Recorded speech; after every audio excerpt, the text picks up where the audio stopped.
Tous direction l'hippodrome de Paris-Vincennes pour le quintet de ce samedi 5 janvier. Il s'agira du prix du Breteuil, une compétition qui rassemble des trotteurs d'âge pour la plupart bien connus.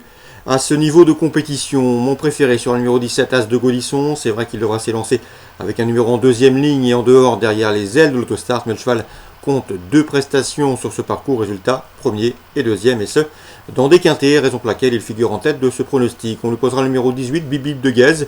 Lui, c'est déjà 2 victoires en 3 quintets courus, également 5 courses disputées derrière l'autostart, résultat 3 victoires, des statistiques qui plaident bien évidemment en sa faveur.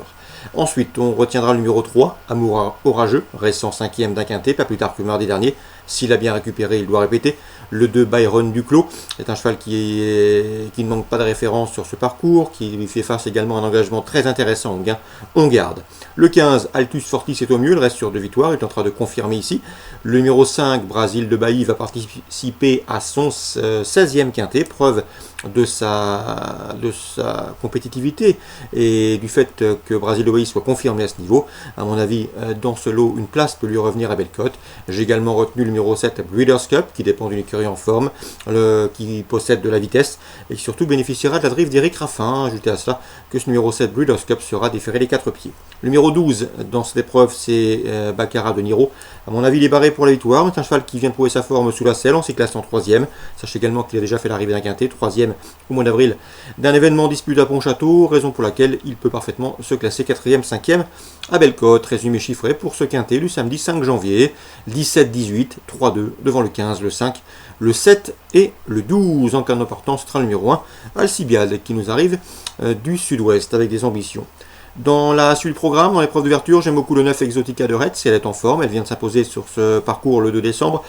Sachez également qu'elle sera pieds nus, comme lors de ce succès plaisant obtenu à Vincennes. L'opposition, le 11, Eladora Forgan, qui ne manque pas de référence au plus haut niveau. Elle a déjà gagné au niveau groupe 1, elle possède un chrono d'une 11-4 sur ce tracé, il faut lui faire confiance. Le 107, Elino Bilou, est un cheval qui est en constant progrès, qui était réservé pour ce meeting.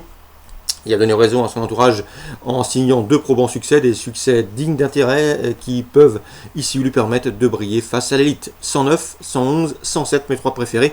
Pour l'épreuve d'ouverture, concernant la 5e, j'aime beaucoup le 2, Dear Friend, qui nous arrive de Scandinavie avec des ambitions. Elle a déjà couru au niveau groupe en Suède. Sachez également qu'elle sera déférée les 4 pieds pour ses premiers pas sur notre sol.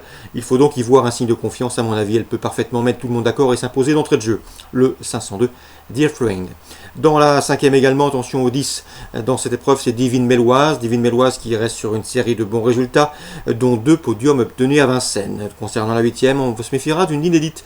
Le 803, Ginger Madrid, présenté par Jean-Michel Baudouin. Elle fait l'objet de bruits flatteurs, on en parle beaucoup. Et à mon avis, il ne faudrait pas trop surpris de la voir s'illustrer d'entrée de jeu. C'est le 803, Ginger Madrid. On va parler également de Deauville en Réunion 3. Dans la première, attention au 101 Wow et au 103 Méandra. Béama, pardon. Ces deux-là se connaissent bien, ils ont formé le couplet gagnant d'un réclamé de même facture disputé au mois d'octobre sur la piste de Paris-Longchamp. Concernant le 1 et le 3, ils ont des belles chances théoriques également pour le 2 Saint-Poix, qui vient de se classer 7e sans avoir démérité d'un quintet disputé le 18 décembre. Pour son retour à réclamer, il peut parfaitement terminer sur le podium, d'autant que la piste en sable fibré lui convient. 1, 3, 2 dans la première. Dans la deuxième, j'aime beaucoup le 202 Goya Seniora, mais également le 203 Canderas. Ces deux-là, ces 2 poulains de 3 ans, ont en commun d'avoir débuté victorieusement. Une confirmation est ici attendue. Dans la 5e, confiance au 508 Admiral Rousse, un 3 ans qui n'a jamais terminé plus loin que 4e en 5 courses courues. Sachez également qu'il reste sur 2 places de 2e sur cette même PSF de Deauville. C'était sur 1300 mètres, cette fois c'est 1500 mètres. Mais à mon avis, malgré l'allongement de distance, le cheval peut ouvrir son palmarès. 508 Admiral Rousse. Et on termine avec un autre coup de cœur dans la 9e, le 905 Nirgold.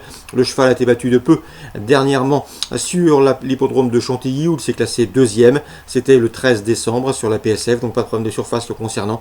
Il est entraîné par Christopher Head qui, à mon avis, avec ce 905 Nirgold, pourrait bien poser pour les photographes. Concernant Deauville Réunion 3, on résume ça rapidement. La première dans l'ordre du programme 1, 2, 3. La deuxième 202, 203. La 5e le 508. Et la 9e le 905. Excellent jeu à tous, bon samedi et à demain pour une nouvelle émission.